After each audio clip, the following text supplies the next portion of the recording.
apa pantas, apa bisa. Kan biasa seorang wanita kadang merasa apa bisa, apa saya berani. Tapi tadi karena ada support, alhamdulillah. Kan kalau di bahasa sih sekarang ada namanya double cleansing ya nih. Kalau wajah saja di double cleansing, ya berarti hati kita juga harus double cleansing dong ya.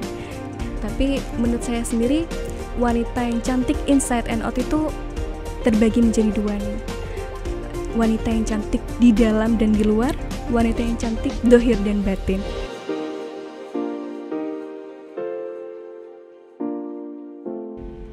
Assalamualaikum warahmatullahi wabarakatuh. Selamat datang di Rumah Cerita, tempat kita berbagi cerita dan inspirasi bersama saya, Mela. Teman-teman semuanya, pada hari ini kita kedatangan tamu yang sangat spesial sekali. Beliau adalah seorang perempuan yang sangat cantik, juga sholihah. Beliau banyak dikenali oleh orang-orang atau santri-santri muda masa kini.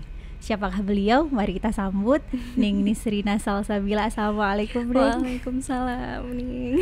Apa kabar, Ning? Alhamdulillah baik. Ini sehat. Pertama kali kita ketemu ya? Iya, pertama kali nih perdana. Tapi pernah nonton nggak Rumah Cerita sebelumnya? Pernah, sebelum kesini nggak? Alhamdulillah. Pasti. Kita ditonton sama Ning Nisrina. Jadi saya panggilnya apa ini? Ning Nisrina, Ning Salsabila, atau ada panggilan? Biasanya Nisrina. Nisrina. Oke, tadi perjalanan ke sini lancar, Neng? Alhamdulillah lancar, meskipun agak sedikit padat nih karena weekend hari Sabtu. Terus siang-siang juga kan ya. Oke, Neng Nisrina. Siapa sih orang, mungkin kalau sekarang itu semuanya itu sudah kenal sama Neng Nisrina. Kalau saya lihat di Instagramnya jenengan itu followersnya itu banyak sekali, teman-teman. 27 atau 72? 70 pinten ya, 70 sekitar 70-an 75. Oh, 75.000, luar biasa sekali. Follower saya itu nggak ada 10%-nya dari situ. Tapi mungkin ada juga, Neng, yang belum tahu siapa sih Neng Nisrina ini. Boleh nggak kira-kira diperkenalkan siapakah jenengan, asalnya dari mana, mungkin tempat tanggal lahir bagaimana, masa kecilnya di mana, orang tuanya siapa, sekarang apa gitu mungkin. Silahkan, Neng, monggo. Sebelumnya assalamualaikum warahmatullahi wabarakatuh. Salam. Saya Nisrina Ainiyah Salsabila. Nama lengkap saya Nisrina Ainiyah Salsabila. Biasa mungkin dikenal orang-orang Nisrina gitu ya. Saya kelahiran Sidoarjo 22 Oktober 2002. Yang otomatis tahun ini berusia 19 tahun. Seumuran gitu. Dan pendidikan saya belajar setelah lulus MI di kampung halaman. Saya mondok di pondok pesantren, salah satu pondok pesantren salaf di Bangil. Asalnya dari mana, Ning? Asalnya asli Sidoarjo, asli Jabon. Dan dulu sempat pindah karena ini kok terdampar sama Lapindo. Cuman pindahnya tidak terlalu jauh, tetap satu kecamatan di Jabon sendiri. Jadi saat ini pun tetap tinggal di daerah Jabon. Tapi aman gini? Aman, alhamdulillah.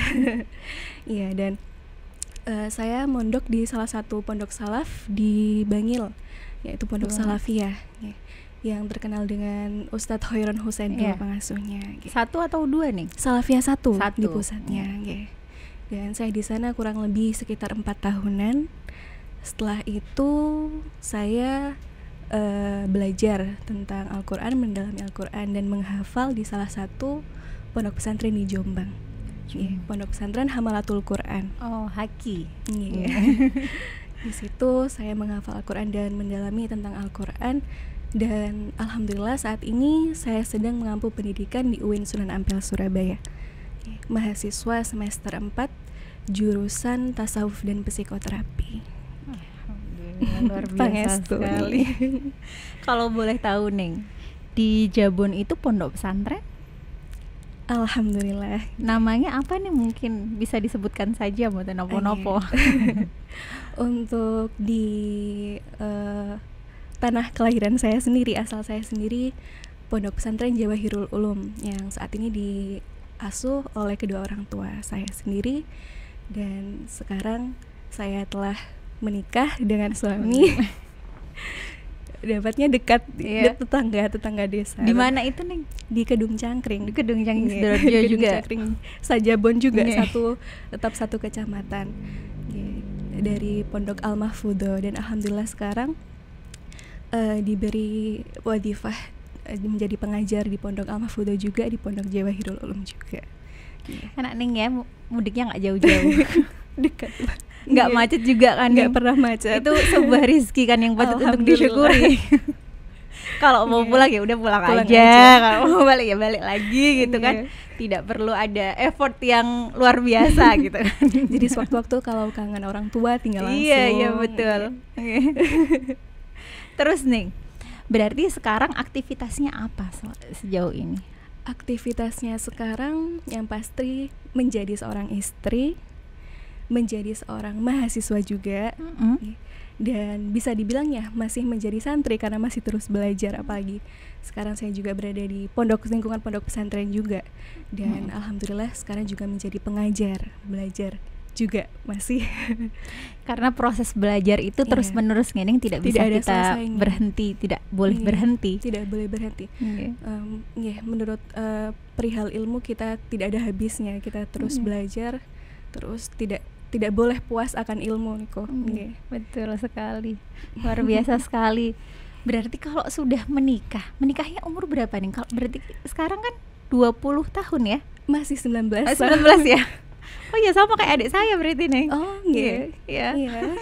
Oktober kemarin baru 19 tahun dan menikah di bulan November.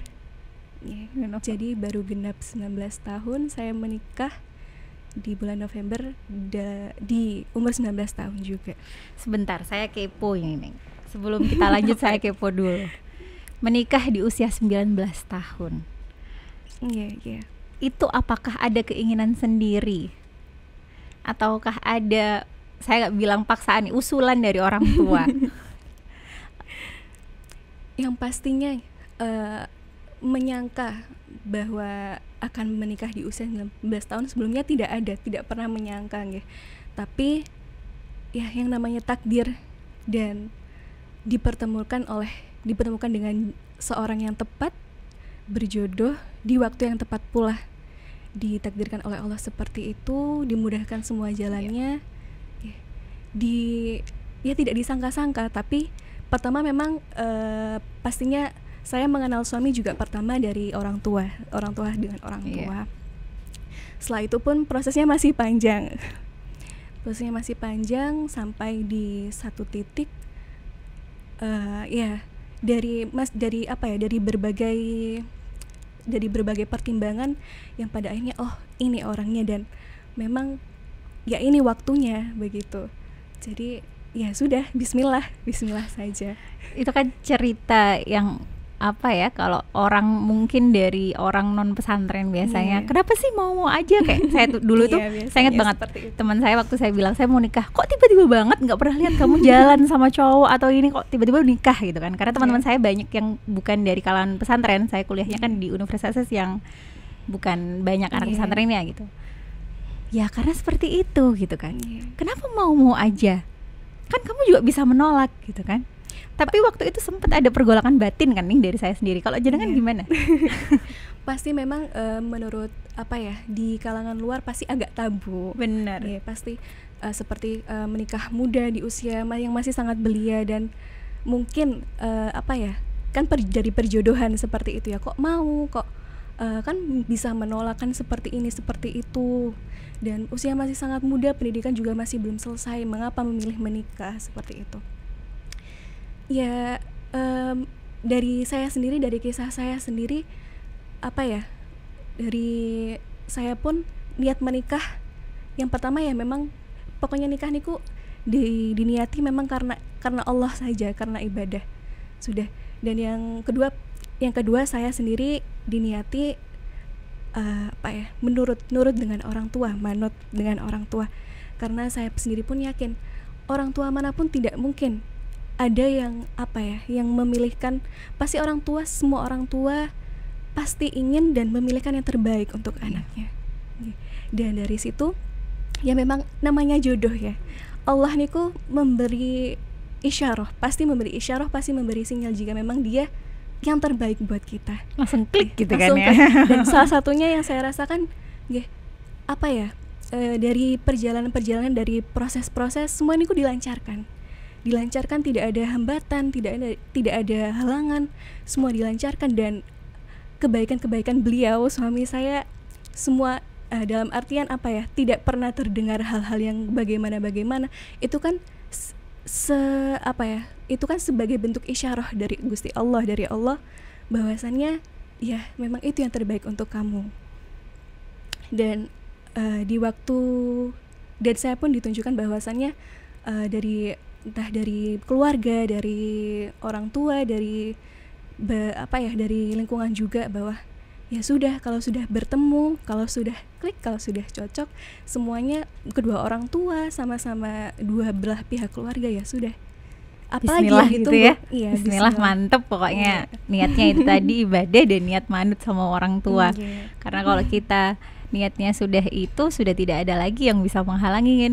Sudah, yang bisa kita harapkan kan cuma barokahnya ininya dari orang tua dan dari orang-orang yang kita hormati gitu kan. Dan alhamdulillahnya yang paling penting dengan kita menikah, bukan dengan usia saya saat ini masih dibilang mungkin yang memang masih muda dan masih mengampu pendidikan juga, masih menjalani pendidikan, bukan berarti itu menghalangi kita untuk melanjutkan pendidikan. Dan alhamdulillahnya partner saya, suami saya, pasangan saya selalu mensupport, mendukung. Itu yang paling penting.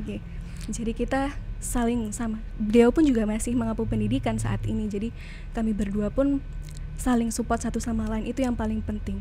Tidak sampai dengan menikah kita jadi terbatas. Tidak seperti itu. Iya, karena apa-apa itu kalau dilakukan bersama-sama itu jadi indah ya, Deng. Berarti kalau kita jalan-jalan ke mall kan seneng ya. Tapi kalau kesendirian kan krik-krik gitu kan, kita nggak ngerti. Aduh, jadi yang indah itu jadi kayak nggak nyaman pas nang mulai. Tapi kan kalau ada temennya gitu kan, ke mall itu jadi sesuatu yang indah gitu. Apalagi, jangan ke mall, ke pasar aja jadi seneng gitu. Apalagi menjalani hidup. Nah, ada berpasangan dan juga apalagi ya tadi berklik dan sefrekuensi dan satu visi dan misi, saling mendukung, saling support ya. Itulah rumah tangga, itulah hubungan antar pasangan. Jujur saya awal saya tahu jenengan itu sebenarnya dari pernikahan jenengan. Oh gitu. Waktu itu saya lihat buka Instagram yang muncul di feed itu semuanya foto pernikahan jenengan. Ini siapa sih semuanya kok pada posting ini? Kemudian saudara saya juga temennya jenengan juga. Siapa sih Ki? Kalau tadi. Terus akhirnya saya follow gitu. Kemudian kemarin coba saya undang beliau, mau nggak untuk mampir berbagi cerita di rumah cerita ini. Alhamdulillah jangan kerso udah berada di sini hari ini. Terima kasih loh, Deng. Sami. Ini pun kalau tanpa support dari suami saya, dari pasangan saya, dari keluarga saya, ya mungkin saya sendiri masih dengan usia seperti ini, dengan usia saat ini saya kadang masih merasa sungkan dan apa pantas, apa bisa, kan biasa seorang wanita kadang merasa apa bisa, apa saya berani. Tapi tadi karena ada support, alhamdulillah. Jadi perasaan insecure, itu perasaan pasti tidak ada. nyaman itu kemudian hilang karena ada support system yang ada di belakang kita seperti itu. Senang sekali ini pengantin baru nih, makanya sedang berbunga-bunga, sedang hangat-hangatnya gitu. Sudah lumayan lama. Tapi masih relatif baru Neng daripada saya.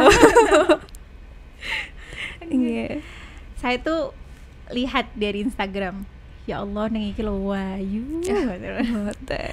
Kayak paling iki editan ini karena sekarang kan banyak ya fenomena saat ini itu di sosmednya itu terlihat cantik, terlihat hebat, terlihat luar biasa, tapi ketika ketemu langsung itu walah ternyata bedo pol. Karena ada cerita nih, suami saya sendiri sebelum menikah dengan saya itu pernah dikenalkan dengan seorang perempuan. Pertama kan dilihatkan dulu fotonya gitu kan. Habis itu nazar ke dalamnya, ke dalamnya. langsung. Barang ketemu dilihat aslinya sama fotonya itu beda banget. Cantik fotonya jauh sekali katanya beliau itu. Akhirnya langsung balik pulang, nggak jadi. Begitu. Ya nggak gila itu sebenarnya. Tapi saya lihat ini kita pertama kali bertemu. Saya ketemunya dengan masih pakai masker. Ya Allah, kian wayu. Amin. Saya jadi kepo, Neng. Skincare-nya apa sih?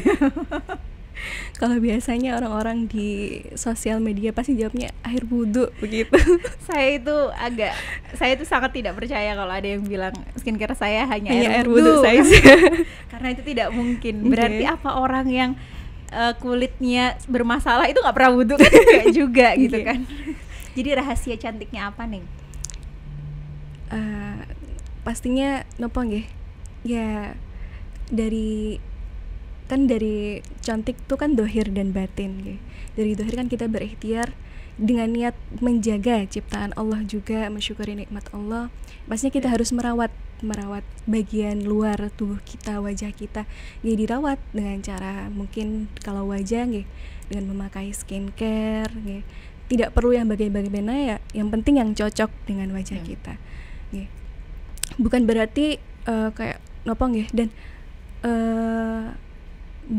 bukan berarti dengan kita merawat wajah kita terus kita tidak merawat dalam kita juga, kita tidak merawat batin juga. Dan kan kalau di bahasa skincare ada namanya double cleansing ya nih. Yeah. Kalau wajah saja di double cleansing, ya berarti hati kita juga harus double cleansing dong ya. Jadi harus hati kita jangan sampai kotor dengan sifat-sifat yang tidak baik seperti sifat iri, sifat dengki. Ya kita juga harus membersihkan hati kita dari sifat-sifat tersebut. Bukan hanya penampilan saja yang glow up, tapi diri kita sendiri, batin kita, hati kita juga harus glow up dong. Bukan hanya penampilan, bukan hanya dari segi berpakaian saja. Yang enggak buatan nopo-nopo, tidak apa-apa. Berpakaian yang indah, berpakaian yang bagus, berhias secukupnya, ya tidak apa-apa. Itu kan juga sebagai bentuk kita mensyukuri nikmat Allah, menjaga nikmat Allah. Dan tapi yang penting tuh tadi, jangan lupakan diri kita, batin kita tadi. Jadi jika penampilan kita glow up pun, batin kita, hati kita juga harus glow up dengan cara itu tadi, dengan cara ibadahnya semakin ditingkatkan, ibadah sholatnya dengan kita lebih terus berprogres setiap hari, karena itu tidak ada selesainya. Kita terus berproses setiap harinya, jangan sampai merasa puas dan merasa cukup dengan kita menjadi yang sekarang. Terus harus terus berprogres menjadi yang lebih baik lagi setiap harinya. Seperti itu. Jadi harus selain kita perhatikan kecantikan luar kecantikan fisiknya, kita juga harus sangat memperhatikan kecantikan dalam. Dari dalam. Karena kecantikan diri itu terpancar dari kecantikan hati kan. Benar sekali. Sekarang itu kan banyak juga perempuan-perempuan itu karena di zaman sekarang ini standar kecantikan itu menjadi sangat menyulitkan mungkin, atau menjadi sangat relatif, dan banyak orang memandang cantik itu seperti yang ada di dalam TV, seperti yang ada di dalam layar, seperti artis-artis seperti itu. Kalau menurut Miss Rina, cantik itu bagaimana sih nih? Kalau kita kan wajar juga namanya wanita namanya manusia. Kita melihat artis, entah itu dari artis Hollywood, artis Korea. Kalau kita kita berpatokan pada standar kecantikannya mereka, itu tidak ada selesainya. Kita berpatokan pada standar kecantikannya Korea, kita harus berkulit putih. Kita harus memiliki double eyelid, kita harus seperti ini, kulitnya halus, putih seperti susu. Kalau kita melihat standar kecantikannya Hollywood, berkulit eksotis seperti ini kan, itu tidak ada selesainya. Yang paling penting adalah jadilah semua wanita tuh cantik kok nih. Semua wanita tuh cantik dengan versi mereka masing-masing. Misalnya memiliki role model itu adalah hal yang baik. Nggak apa-apa memiliki role model, malah bagus sekali. Tapi kembali lagi, jadilah seperti dia dengan versimu, dengan versi terbaikmu. Jangan misalnya memiliki aku pengen seperti dia, jangan hanya dari kecantikannya saja, Tapi misalnya aku ya Allah misalnya ngelihat tokoh siapa sekarang banyak sekali influencer Ning banyak sekali kan sekarang influencer yang cantik-cantik, bukan hanya cantik dari wajahnya saja, juga cantik ilmunya. Kita di situ jangan hanya jangan hanya aku kok cantik banget, aku pengen cantik seperti itu, tapi juga lihat ilmunya itu tadi. Ya Allah, kok bisa seperti itu, saya pengen seperti itu. Berarti ya kita harus meningkatkan tadi, kita harus berprogres, kita harus glow up ya, bagaimana, tapi dengan versi kita sendiri, versi terbaik kita, dengan cara tadi menambah wawasan, lebih menambah wawasan, lebih meningkatkan lebih meningkatkan kemampuan kita, dan juga mencoba berbagai hal baru yang belum pernah kita coba sebelumnya. Dan yang paling penting kadang problematika perempuan itu dari ketidakpedean buatan sih. Betul. Iya. Padahal kadang aura cantik, kadang kecantikan seorang perempuan itu terpancar karena rasa percaya diri mereka. Betul. Ya, percuma maksudnya ya, misal sudah berhias, sudah seperti ini, tapi kembali lagi ketika misal di suatu keadaan dia monggo ditawarin kegiatan seperti ini, tapi masih malu, masih ngeten ngasih gini, merasa tidak percaya diri ya tadi. Dan aura kecantikannya itu terpancar ketika rasa percaya diri itu ada. Jadi rasa percaya diri itu juga suatu komponen yang penting dalam memancarkan aura perempuan itu, kecantikan dohir maupun batinnya, seperti itu. Iya, saya tuh dulu sampai pernah ada teman saya tuh seperti ini nih. Teman saya tuh cerita, aku loh kemarin tuh bilang ngobrol-ngobrol sama Nengku, bilang gini, Neng, konco-koncoku ayu-ayu ya. Terus jawaban Nengku gini, enggak, koncomu tuh biasa-biasa, cuma mereka menarik gitu. Karena yang waktu itu diceritakan sama teman saya, keningnya itu adalah anak kayak itu tadi. Sebenarnya dia biasa, tapi pasti biasa itu tidak sesuai standar kecantikan saat ini nggih. Mboten yang putih mancung pokoknya bukan yang cantik langsing seperti itu mboten. Tapi dia menarik karena dia percaya diri. Dia itu aktif di berbagai organisasi. Dia kalau ngomong itu enak sekali kayak gitu. Jadi teman saya ini bilangnya, kata teman saya, dia nggak cantik tapi menarik. Karena orang kalau sudah terlihat menarik itu menurut saya juga akan terlihat cantik. Ada kan kalau kita lihat sebenarnya aku ndelok wajah arek iki, padahal sebenarnya dia biasa saja. Dia nggak cuantik banget, enggak, tapi ya karena itu kepercayaan diri itu meningkatkan kecantikan diri. Benar gitu kan, sekali. Karena rasa percaya diri itu kecantikannya itu meningkat berkali-kali lipat gitu. Bisa dikatakan karena rasa percaya diri itu aura menawannya, menariknya terpancar karena dia percaya diri, dia percaya diri akan dirinya sendiri, akan kemampuannya, dia percaya diri akan semua itu tadi. Itu cantik karena kepercayaan diri. Kalau Neng Nisrina selalu percaya diri atau pernah nggak sih Neng merasa minder atau insecure gitu? Aduh gitu. Pernah nggak sih Neng? Ya, tidak memungkiri ya, pastinya sebagai wanita pasti pernah merasa insecure, itu pasti pernah. Dan pasti juga saya yakin kebanyakan wanita di luar sana problematikanya saat ini kan memang merasa insecure dalam mungkin berbagai hal, berbagai artian. Insecure, kok misalnya seperti ini, kok wajahku berjerawat, kok kulitku seperti ini ya, kok gini. Ya itu sebenarnya hal yang wajar merasa insecure, merasa mungkin malu, merasa insecure dengan hal seperti itu. Manusiawi sebenarnya, manusiawi saja.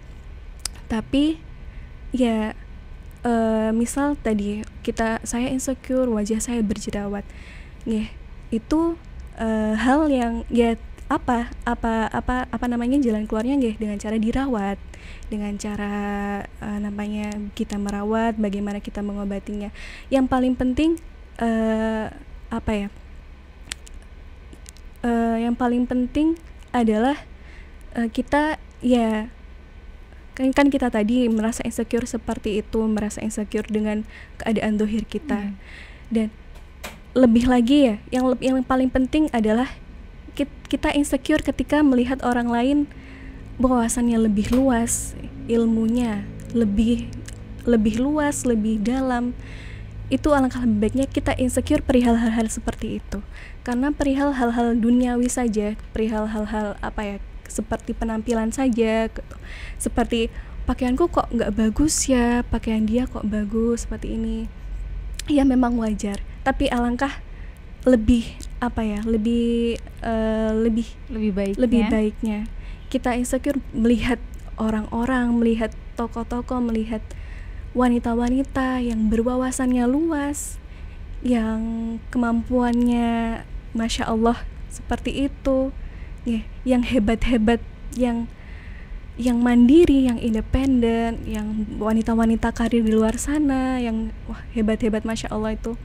Ya, harusnya kita melihat mereka, melihat yang ilmu-ilmunya di atas rata-rata. Kita insecure dengan hal-hal seperti itu, harusnya seperti itu. Tapi ya manusiawi saja ketika kita ada terbesit rasa insecure, ketika kita ya tadi kok aku seperti ini, kulitku seperti ini, ya wajar saja. Tapi hal itu masih bisa bisa dibilang bukan hal yang bisa dirawat, masih bisa dirawat.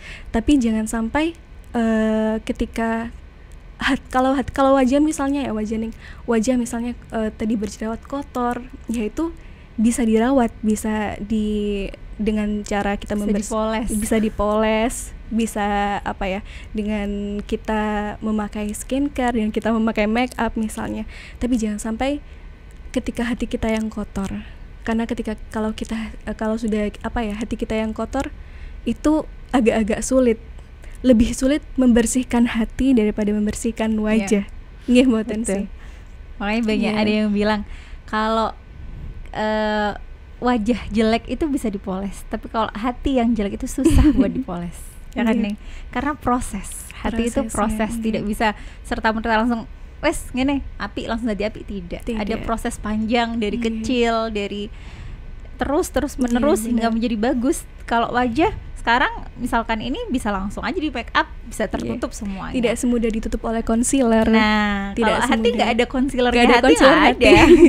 Jadi hati kalau sudah kotor ya, bagaimana caranya itu memang agak-agak sulit gitu. Maka dari itu kita tadi karakter seseorang pun, kepribadian seseorang pun ditentukan oleh lingkungannya.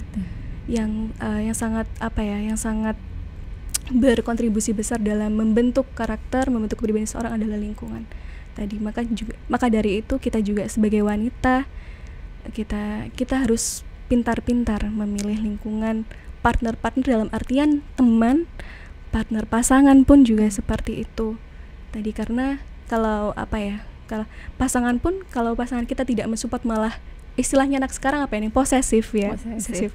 Malah misal ketika kita sudah memiliki pasangan, kita berumah tangga, malah membatasi malah jadi membatasi kita yang tadinya ingin mencoba berbagai hal yang baru, ingin istilahnya mengembangkan diri, malah kita dibatasi kan, malah seperti itu. Jadi merasa menjadi lebih tidak nyaman ya ketika seperti itu. Makanya punya keluarga yang suportif, keluarga yang membentuk bukan hanya fisik kita tapi juga karakter kita sejak dini, punya pasangan yang selalu mendukung dan juga selalu membimbing kita dari segi agama, akhlaknya dan sebagainya, itu adalah sesuatu yang sangat harus kita syukuri nih. Saya tuh pernah ada cerita seperti ini. Saya pernah ada seminar. Ada seorang orang tua itu kalau ngomong sama anaknya itu pakai bahasa Inggris, dan anaknya juga lancar sekali bahasa Inggrisnya, bukan kayak sayang banyak gimana gitu, tapi sangat lancar sekali. Kemudian saya pulang, kemudian saya mampir di rumah teman saya. Aduh, aku iri ya Mbak Ariku masih kecil sekali, dia kayak masih TK gitu, tapi ngomong bahasa Inggrisnya tuh lancar sekali. Dibiasakan gitu kan, harus dibiasakan sama orang tuanya. Terus jawaban teman saya apa ini? Jawaban teman saya gini, Mbak, sampean itu harus bersyukur karena sampean sejak kecil diajarkan untuk terbiasa berbahasa Inggris. Tapi sampean harus lebih bersyukur karena sampean sejak kecil sudah diajarkan untuk mengaji. Terus langsung deg gitu ke saya. Bener ya. Kalau saya mungkin, kalau lingkungan keluarga saya tidak mendukung, tidak memaksa, kan waktu masih kecil kan saya dipaksa sekali. Maksudnya kalau kecil di Pasuruan nih. Saya kecil di Pasuruan tuh kalau wajib diniyah. Jadi ada madrasah diniyah setelah zuhur. Dan itu kan jam-jam tidur, jam-jam kartunnya bagus-bagus. Apalagi di usia segitu. Betul. Jadi saya terpaksa sekali waktu itu. Tapi akhirnya saya, oh iya ya, ini harus disyukuri loh. Tidak bisa loh ini tidak disyukuri. Karena kita menjadi muslimah itu kan tidak hanya harus cantik luarnya, tapi juga harus cantik dalamnya. Itu kan seperti yang jenengan tadi bilang itu kan, ketika kita sudah besar baru kita paham gitu. Paham. Dulu itu orang tua ternyata memberi ajaran seperti ini, memberi opsi yang seperti ini. Ternyata mungkin dulu kita memikirnya kan mungkin waktu kecil, waktu yang lain bermain-main, tapi kita ngaji sendirian, kita ikut ngaos, kita diniyah sendirian. Tapi tadi ketika sudah besar baru kerasa kerasa manfaatnya tadi, baru kita ternyata bersyukur sekali di hidup dan besar di lingkungan yang demikian. Karena kita selalu dikelilingi oleh orang-orang yang memaksa kita untuk selalu menjadi baik. Seperti itu. Benar sekali. Karena pun tidak semua wanita, bahkan tidak semua orang memiliki kesempatan seperti itu. Makanya saya menyebut jadilah bukan hanya cantik, tapi jadilah wanita yang berpendidikan. Berpendidikan dalam artian bukan tidak harus dan bukan berarti harus mengampu pendidikan setinggi-tingginya, karena tidak semua orang memiliki kesempatan itu, entah dari segi mungkin dari segi finansial, dari segi kesempatan dan kemampuan. Tapi jadilah wanita yang berpendidikan bisa dengan berwawasan yang luas, dan wawasan itu bisa diambil, ilmu itu bisa didapat dari mana saja. Dari mana saja, tidak mesti harus dari sekolah, tidak mesti harus dari guru. Bahkan di kehidupan sehari-hari kita banyak sekali ilmu yang harusnya kita dapat jika kita jika kita pintar-pintar mengambil pelajaran-pelajaran hidup dari kita mulai kecil sampai kita dewasa. Jadi jadilah wanita yang berpendidikan. Berpendidikan bukan hanya mengampu pendidikan di jenjang-jenjang A, B, C saja, tapi berwawasan yang luas, dan wawasan itu bisa didapat dari mana saja, ilmu itu bisa didapat dari mana saja. Neng, ada tips nggak Neng untuk bagi teman-teman semuanya bagaimana menjadi seorang muslimah, seorang wanita muslimah yang cantik fisiknya tapi juga cantik hatinya? Tipsnya nih, aduh. Atau bagaimana agar kita menjadi seorang perempuan, seorang muslimah yang cantik luar dalam? Saya pun sendiri masih belajar menjadi wanita yang seperti itu. Tapi menurut saya sendiri, wanita yang cantik inside and out itu terbagi menjadi dua nih. Wanita yang cantik di dalam dan di luar, wanita yang cantik dohir dan batin. Maksudnya wanita yang cantik di luar dan di dalam, terlebih kita sebagai istri di luar dan di dalam itu maksudnya bukan hanya kita cantik, bukan hanya ketika kita di luar saja. Kita berhias bukan hanya ketika kita di luar, ketika kita bertemu dengan khalayak ramai, tapi ketika di dalam rumah pun juga harus seperti itu. Jangan malah kebalik, atau kita hanya berdandan, kita hanya berhias ketika kita keluar rumah saja. Ketika kita di dalam rumah, ketika kita bersama suami, kita malah acak-acakan seadanya seperti itu gitu. Kita kan juga, makanya tadi kita harus menjadi wanita yang cantik di luar dan di dalam.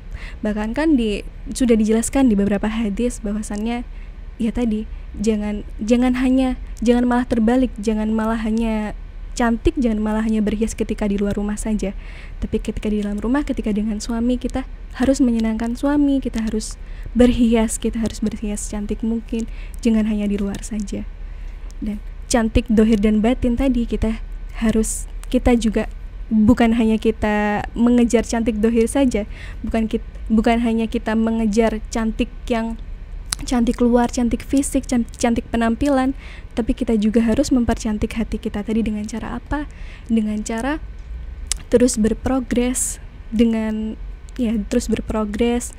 menjadi pribadi yang lebih baik setiap harinya, dengan cara meningkatkan ibadah kita, dengan cara ibadah kita dalam segi artian dalam sisi manapun itu, dalam sholatnya, dalam membaca Al-Qur'annya, ya, dalam segi manapun itu. Karena pun aura kecantikan wajah kita bercahaya pun juga tadi dari air wudhu, dari sujud, ya, dari sujud ketika sholat. Bahkan kan dikisahkan di salah satu hadis dikisahkan bahwasannya seorang sahabat pernah bertanya kepada Rasulullah, Rasul, bagaimana jenengan bisa melihat, jenengan bisa tahu umat jenengan yang mendapatkan syafaat nanti ketika hari kiamat di padang mahsyar? Lalu kan Rasul menjawab, diibaratkan ketika kita melihat kuda putih di antara kuda-kuda hitam, yaitu kuda putih itu umatku. Maksudnya dari kiasan kuda putih itu adalah wajah yang bercahaya dari sujud-sujudnya, dan juga tangan yang bercahaya yang berwarna putih dari air wudhunya, kan seperti itu, ya. Dan ya tadi mungkin tips dari saya untuk menjadi wanita yang cantik inside and out. Tadi tidak ada salahnya kita menjaga penampilan kita menjaga penampilan luar kita, tapi jangan sampai lupa, jangan sampai tertinggal cantik dari diri kita, dari batin kita tadi, dengan cara ya membersihkan hati kita dari hal-hal yang tidak baik, dari perkara-perkara yang kotor, dari sifat-sifat yang tidak terpuji, dari sifat-sifat yang tidak baik. Itu tadi nih, seperti itu. Iya nih, saya sudah diingatkan ini. Sudah 30 menit, tidak kerasa ya Ning ya? Tidak kerasa ya. Sudah 30 menit, setengah jam. Kayaknya masih barusan saya mulai, tiba-tiba sudah setengah jam, sudah 30 menit Ning. Ya Allah, senang sekali hari ini bisa ngobrol sama Ning Nisrina, berbagi apa ya? Kita saling berbagi pulau yang menerima dari jenengan. Banyak sekali hal-hal yang sangat inspiratif bagaimana menjadi seorang muslimah yang tidak hanya cantik rupanya, tapi juga cantik hatinya. Yeah. Neng terakhir dari saya deh, Neng, saya tuh kepo. Kenapa? Saya tuh pernah lihat di Instagramnya jenengan sedang bermain musik. Itu emang bisa atau sekedar coba-coba atau emang suka? Sebenarnya ya, itu sebenarnya waktu saya ketepatan berada di madrasah waktu masih kecil, sekitar kelas 4, kelas 5 dan kelas 6. Saya memang ya namanya orang tua itu tadi yang sering pengen anaknya mengikuti ini, mengikuti itu. Dan dulu pun saya juga berpikirnya, aduh repot banget sih ikut ekstrakurikuler seperti ini, ekstrakurikuler seperti itu. Tapi pada akhirnya di saat ini, ketika kita sudah dewasa, kita jadi mengetahui, saya sendiri pun juga bersyukur dalam artian saya memiliki kemampuan seperti ini yang tidak semua orang memilikinya. Dan dulu saya sempat belajar, jadi dulu tuh saya sempat ikut ekstrakurikuler musik seperti itu.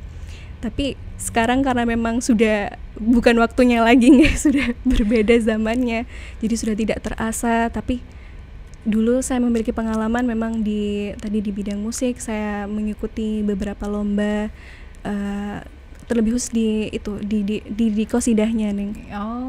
Seperti itu. Ya, jadi dulu sempat belajar piano, sempat belajar kosidah, sempat belajar di Samroh, Banjari dan lain-lain.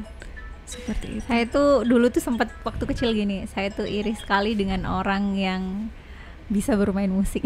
Karena saya kayaknya kecerdasan bermusiknya itu sangat rendah nih. Saya tuh SD, saya tuh diikutkan les keyboard, piano, keyboard dan sejenisnya. Tapi saya tuh nggak nyantol. Makanya saya menyerah dan saya iri sekali. Itu Neng.